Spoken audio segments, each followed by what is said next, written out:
Hello and welcome to the viewers of this video. This is the Orange Fan here, bringing you another entry for the franchise discussion category. This video will be dedicated to the recap and thoughts for issue 3 of the Young Justice tie-in comics, Hack and You Shall Find. We begin this issue on Infinity Island on July 8th, where Sensei is briefing a few members of the League of Shadows on their latest mission.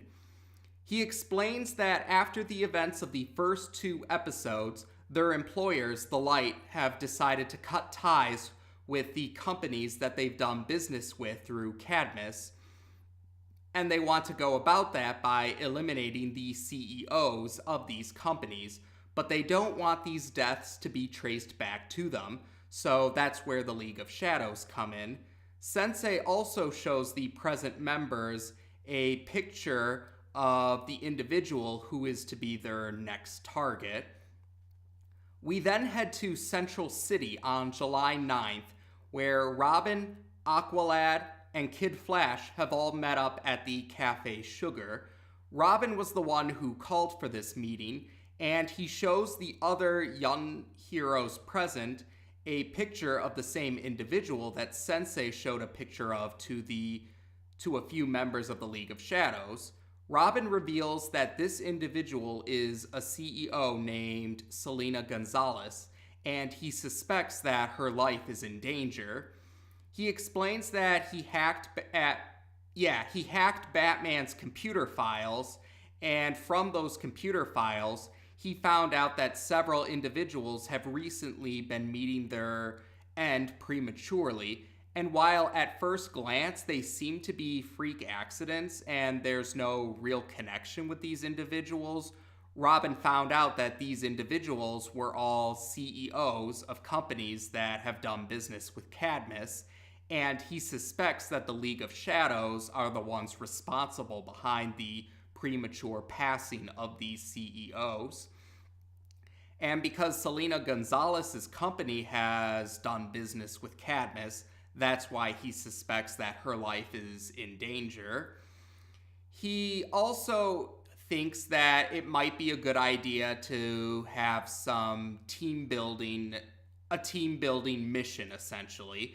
So that's why he called Aqualad and Kid Flash for help, not only to save the life of an innocent person, but to also build up their teamwork so that when the Young Justice team has its first official mission, they'll be able to work out the kinks, so to speak.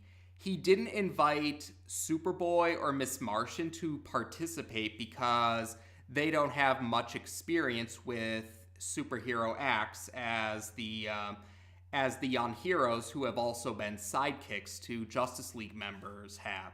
So because Robin, Aqualad, and Kid Flash have more experience in superhero deeds, that's why Robin only wants the 3 of them to partake in this training, this teamwork training, as he puts it.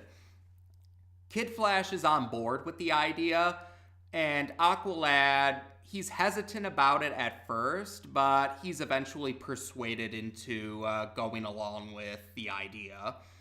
So we cut to a later point in time. The sun has set by now, and Robin, Aqualad, and Kid Flash are all waiting to see when the League of Shadows will make their move against Selena Gonzalez. Oh, that's right. Robin also mentioned that she's actually in Central City right now, and they see that she's the only person left in the building right now when everyone else has gone back home. And soon enough, they do see a member of the League of Shadows planning to sneak into the building. The individual is Black Spider, actually. Robin and Kid Flash rush off to stop Black Spider, even though Aqualad tries to tell them that they should form a plan. And Aqualad ends up being ambushed by another League of Shadows member, Hook. Eventually, Hook is able to subdue Aqualad, and he's planning to go after the other 2 young heroes. Black Spider is not fooled by Robin and Kid Flash's attempt at a sneak attack, and Hook is ready to fight them as well. And Hook tries to distract them so Black Spider can get to Selena Gonzalez. Realizing this, Robin tells Kid Flash to go save Selena Gonzalez while Robin, will deal with Hook. So Kid Flash speeds through the building. He gets to where Selena Gonzalez is, and he manages to get there just in time since Black Spider also tries to get in through the window. So Kid Flash helps Selena Gonzalez out of the building, but Hook is there waiting for them. And Robin and Kid Flash do try to fight Hook and Black Spider, but despite their best efforts, they're eventually rendered unconscious as well. Soon enough, we see that Aqualad has regained consciousness, and it sounds like Robin and Kid Flash have regained consciousness as well, earlier than Aqualad did, in fact. But Aqualad and we, the audience, soon see that the three young heroes are tied up and they're hanging upside down from the ceiling. And we see that Hook and Black Spider are there, and they have Selena Gonzalez captured. They've captured Selena Gonzalez. And that's how we end the issue. So here we have part one of another two-part story. And this two-part story actually reveals that members of the Young Justice team have confronted the League of Shadows before their appearance in the TV series, which was the episode Infiltrator. So chronologically speaking, this is the first appearance of the League of Shadows within the stories that have been released to the public, or are within the part of the timeline that the series covers anyway. And once again, I thought that was a pretty good touch. We actually find out that some of the young heroes have dealt with certain villains earlier than we first saw them when the TV series was still airing. And in this case, it was Black Spider and Hook. And those were members who appeared in the episode Infiltrator as well. And actually, now that I think about it, I should mention this, but it turns out Cheshire also appeared in this issue. And so that means, chronologically speaking, this is Cheshire's first appearance. And I didn't catch that appearance initially, but when I was rereading this issue, I did catch Cheshire's appearance.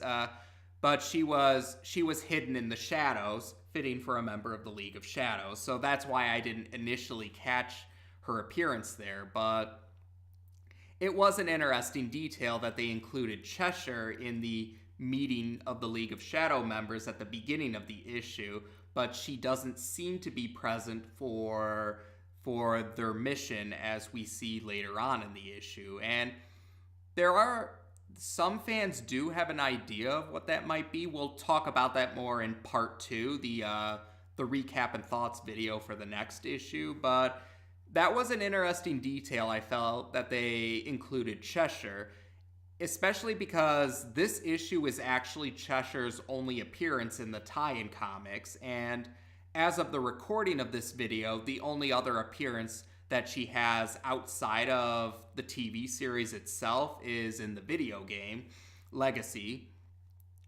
So, otherwise... Oh, that's right, yeah. Like I mentioned before, while the earlier issues, or the previous issues, had Superboy more as the focus, although Superboy did share the spotlight with Kid Flash in Stopover, this issue focused more on the initial trio of sidekicks, Robin, Aqualad, and Kid Flash. And yeah, Robin's intention was to build up the teamwork between the three of them, because while they're very much friends with each other, the Cadmus mission that they took up upon themselves in the first two episodes was really the only time they actually worked together amongst the three of them. And Robin's intention was to build up their own teamwork so that the Young Justice team will be that more efficient when they have their first official mission. And that actually does make a lot of sense. I can see why Robin wanted to go about that. And I could see why he wanted to. He also didn't want to include Superboy and Miss Martian because they don't have as much experience as the initial trio of sidekicks.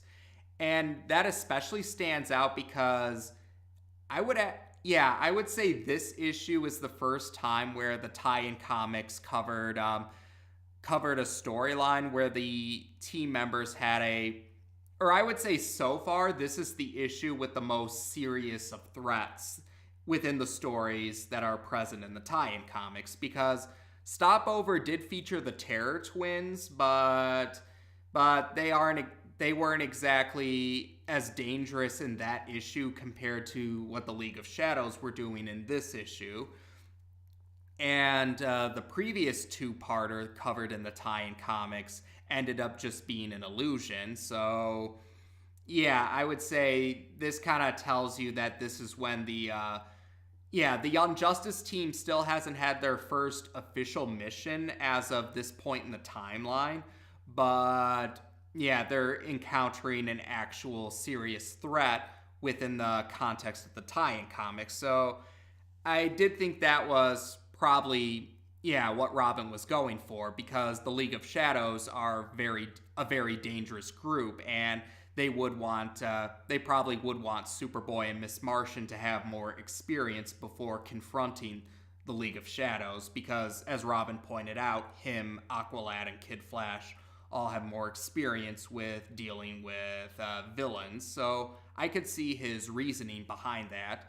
And I did figure it probably was done for the sake of giving the initial trio of sidekicks another chance to have a mission to themselves before the first official mission of the Young Justice team. So maybe that's why it was done too, from an out-of-universe context. But yeah, there we go. For now, that's what I have to say for part 1 of this story. There'll be a little more to talk about in part 2 of this story. But as of this video, we've now discussed issue 3 of the Young Justice tie-in comics on this channel. Take care, and until next time.